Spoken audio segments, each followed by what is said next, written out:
नमस्कार मित्रों, मैं आरती कंडवाल अभी 2 पंक्तियाँ रामचरितमानस की आप सभी के सम्मुख प्रस्तुत कर रही हूँ।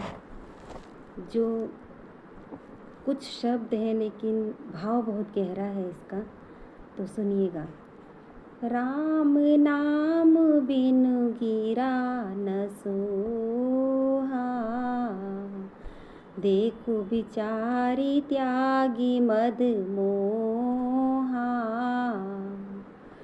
बसनहीन नहीं सोह सुरारी, सब भूषण भूषित बर नारी।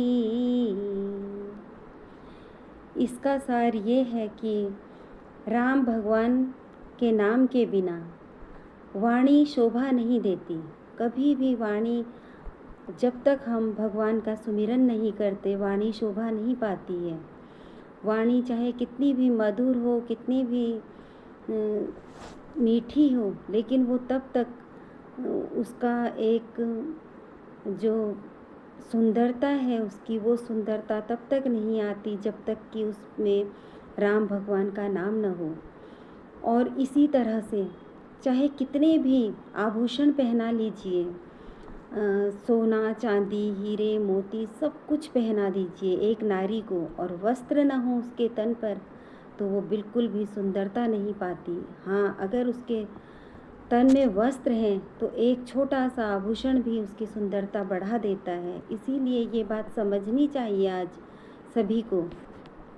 मैं उनसे भी कहना चाहती हूँ जो लोग राम भगवान का नाम लेते नहीं हैं या फिर सिर्फ दिखावे के लिए लेते हैं, तो तब तक दिल से भी वो चीज़ होनी चाहिए। वाणी की सुंदरता दिल से संबंधित होती है।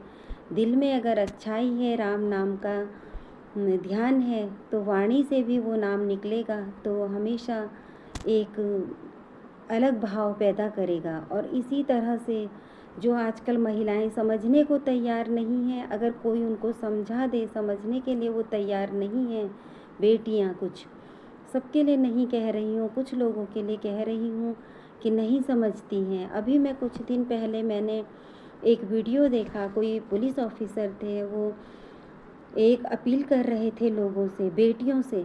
उन्होंने कहा कि मैं जब भी, हमने कई गाड़ियाँ यहाँ पर पकड़ी हैं इस तरह की जिसमें कि बेटियाँ अश्लील हरकतें करती हुई पाई गई हैं उन लड़कों के साथ, लड़के क्या कहेंगे, अधेड़ उम्र के लोगों के साथ भी। तो ये वो अपील कर रहे थे बेटियों से कि इज्जत बचाए रखिए अपने घर परिवार की। और मैं तो ये समझती हूँ, इज्जत दोनों बचाए रखें परिवार की तो बेहतर होगा। बेटे भी अगर बेटियों की इज्जत करते हैं और प्यार करते हैं तो इस अश्लीलता को प्यार नहीं कहा जाता है। और सरेआम इस तरह खुलेआम सड़कों में बदतमीजी करना ये कोई अच्छी बात नहीं है। और अगर कोई इस ओर कह देते हैं, साधु सन्यासी भी अगर समझाने की कोशिश करते हैं तो उन पर भी लोग भड़क जाते हैं।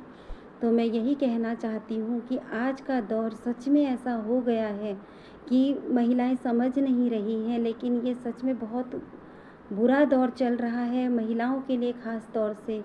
और उनसे भी कहूँगी, बेटे अपने बेटों को भी अच्छे संस्कार देने चाहिए कि वो बेटियों की इज्जत करें, और अपनी बेटियों को भी इज्जत और मर्यादा, मान मर्यादा का ज़रूर समझाना चाहिए। ये नहीं है कि मैंने कई जगह आजकल सुन रही हूँ कि बहुत पैसे वाले लोग हैं लेकिन बेटियां क्या कर रही हैं, कहाँ जा रही हैं, कहाँ घूम रही हैं, कोई मतलब नहीं है माता पिता को कि वो क्या कर रही हैं। तो क्या फ़ायदा उस पैसे का, अगर घर की इज्जत ही नीलाम हो रही है तो पैसे का कोई फ़ायदा नहीं है।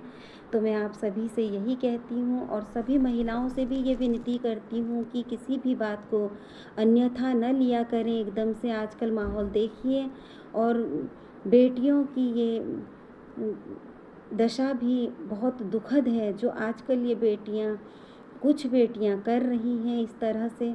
ये गलत है। माता पिता की इज्जत को तार तार मत कीजिए, गुरुजनों की इज्जत को तार तार मत कीजिए, भाइयों की इज्जत को तार तार मत कीजिए। आपकी जो शालीनता है, जो आपकी जो सादगी है और आपकी जो सौम्यता है, वो सिर्फ़ आपके इस सरल रहने में है, आपके इस तरह से अश्लीलता करने में नहीं है। और ये चीज़ें क्षणिक सुख तो दे सकती हैं, अगर आप लोग क्षणिक किसी को बॉयफ्रेंड के रूप में पसंद कर रहे हैं, गर्लफ्रेंड के रूप में पसंद कर रहे हैं, तो क्षणिक ये चीज़ें आपको अच्छी लग सकती हैं, लेकिन अपनी पत्नी और पति में कोई भी ये सब नहीं चाहता है। तो इस तरह से संभल कर रहिए, ताकि आगे भविष्य में आपको अच्छा जीवन साथी मिल सके और आप उसके प्रति वफ़ादारी कर सकें। इसी कामना के साथ मैं आरती कंडवाल, धन्यवाद, नमस्कार।